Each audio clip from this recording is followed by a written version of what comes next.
Oke, selamat datang semuanya. Coba deh bayangin, ada sebuah perusahaan yang pendapatannya turun, tapi entah gimana caranya, keuntungannya justru meroket sampai 2 kali lipat. Kedengarannya aneh kan? Nah, ini bukan sekedar teori. Ini adalah paradoks yang benar-benar terjadi di industri kertas Indonesia. Hari ini, kita akan pecahkan teka-teki bisnis yang menarik ini. Yuk, kita mulai. Oke, sebelum kita menyelam ke kasus di Indonesia, kita harus paham dulu gambaran besarnya. Kita mulai dari panggung global, di mana industri bubur kertas itu lagi, ya bisa dibilang lagi berdarah-darah. Ini adalah arena yang super kompetitif, dan cuma yang paling kuat yang bakal bertahan. Biar Anda kebayang seberapa genting situasinya, lihat angka ini, 25%. Jadi saat ini, seperempat dari seluruh produsen bubur kertas di dunia itu beroperasi dengan arus kas negatif. Artinya apa? Sederhananya, mereka lebih banyak keluar uang daripada dapat uang. Mereka itu lagi bakar duit cuma supaya pabriknya tepat beroperasi. Dan tekanan ini bukan main-main loh. Seperti yang dikatakan oleh Patrick Kavanagh dari Fast Markets, saking banyaknya kapasitas produksi yang rugi, penutupan pabrik secara permanen itu jadi kayak nggak terhindarkan lagi. Ini sinyal bahaya yang sangat jelas buat para pemain di industri ini. Jadi, poin pentingnya di sini adalah masalahnya itu bukan karena orang-orang tiba-tiba berhenti beli kertas, bukan soal permintaan. Ini adalah cerita tentang penawaran, tentang pasokan. Ini pertarungan soal siapa yang bisa bertahan paling lama, siapa yang terpaksa mengurangi produksi, dan siapa yang akhirnya, ya, harus keluar dari permainan. Nah, itu dia panggung globalnya. Oke, sekarang kita sudah punya gambaran pasar global yang lagi bergejolak itu kan? Mari kita alihkan fokus kita ke Indonesia. Karena justru di tengah badai global ini ada sesuatu yang aneh, sebuah paradoks yang seolah-olah menentang semua logika ekonomi dasar. Kenalan dulu sama dua pemain utama dalam cerita kita. PT Indah Kiat Pulp and Paper, atau kita sebut saja INKP, dan PT Pabrik Kertas Tiwi Kimia, yang lebih dikenal sebagai TKIM. Keduanya ini pemain kelas kakap di industri kertas. Dan disinilah letak paradoksnya. Coba lihat. Di kuartal ketiga tahun lalu, pendapatan mereka itu turun sekitar 2,5%. Logikanya, kalau penjualan turun, untung juga turun dong, ya kan? Tapi yang terjadi malah sebaliknya. Laba bersih TKIM meroket lebih dari 100%. Dan INKP juga naik gila-gilaan, lebih dari 44%. Luar biasa kan? Nah, pertanyaannya jadi jelas banget. Gimana caranya Anda menjual lebih sedikit barang, tapi malah dapat untung yang jauh lebih besar? Ini dia teka-teki yang akan kita bongkar sama-sama. Jadi, gimana mereka bisa melakukan itu? Jawabannya tentu saja ada di dalam laporan keuangan mereka.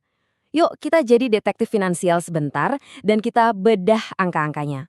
Karena ini bukan sulap, ini soal strategi bisnis yang cerdik banget. Jadi, keuntungan fantastis ini ternyata bukan datang dari jualan kertas. Ada 3 resep rahasianya. Pertama, mereka berhasil melakukan efisiensi biaya besar-besaran. Kedua, mereka dapat untung dari selisih kurs. Dan yang ketiga, ini yang paling signifikan, laba mereka melonjak dari perusahaan asosiasi, yaitu perusahaan lain di mana mereka punya saham. Dan faktor ketiga ini dampaknya masif banget. Lihat saja kontribusi laba dari perusahaan asosiasi untuk TKIM. Angkanya lompat dari 98 juta dolar menjadi hampir 170 juta dolar. Hanya dalam 1 tahun. Ini seperti mesin keuntungan tersembunyi mereka. Tapi tunggu dulu, efisiensi, selisih kurs, dan laba dari perusahaan asosiasi memang menjelaskan lonjakan laba mereka. Tapi ada sesuatu yang lebih dalam, sebuah keuntungan struktural yang lebih kuat yang memungkinkan semua ini terjadi. Yang kita lihat tadi baru permukaannya saja. Dan inilah dia momen ahanya. Kita akan mengungkap rahasia yang sesungguhnya.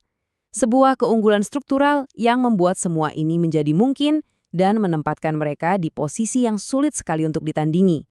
Kuncinya ada di sini, di dalam dokumen resmi ini. Ternyata, INKP dan TKIM yang selama ini mungkin kita anggap sebagai saingan, sebenarnya adalah bagian dari satu keluarga besar yang sama. Mereka berdua ada di bawah kendali satu grup usaha yang sama. Nah, ini dia poin krusialnya.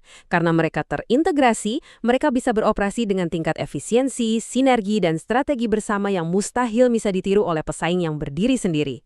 Mereka itu bukan lagi 2 kapal besar, tapi ibarat satu armada tempur yang terkoordinasi dengan sangat baik. Oke, jadi sekarang kita tahu rahasia mereka, integrasi. Dengan pemahaman ini, mari kita lihat lagi kondisi pasar global tadi dan coba proyeksikan apa arti keunggulan unik ini bagi masa depan mereka. Ingat kan kondisi pasar global yang sulit di awal tadi? Nah, para ahli memprediksi pasar akan semakin ketat karena banyak produsen berbiaya tinggi yang akhirnya tutup. Dalam skenario seperti ini, siapa yang paling diuntungkan? Tentu saja produsen yang paling efisien dan paling terintegrasi, seperti INKP dan TKIM. Mereka ada di posisi yang paling ideal untuk mendominasi. Jadi, apa yang perlu kita perhatikan ke depan? Ada 3 sinyal penting. Pertama, tingkat operasi industri. Kalau sudah mencapai 90%, artinya kekuatan tawar-menawar ada di tangan produsen. Kedua, perhatikan biaya kayu, karena itu indikator awal kenaikan harga. Dan ketiga, ya, bersiaplah untuk volatilitas, karena pasar pasti akan terus bergejolak. Jadi, kita tutup analisis ini dengan sebuah pertanyaan. Dengan keunggulan integrasi yang begitu kuat dan kondisi pasar global yang tampaknya berpihak pada mereka, bagaimana para raksasa kertas Indonesia ini akan menggunakan kekuatan mereka selanjutnya untuk mendominasi panggung dunia? Pertanyaannya bukan lagi jika, tapi sepertinya kapan dan bagaimana. Waktu yang akan menjawabnya.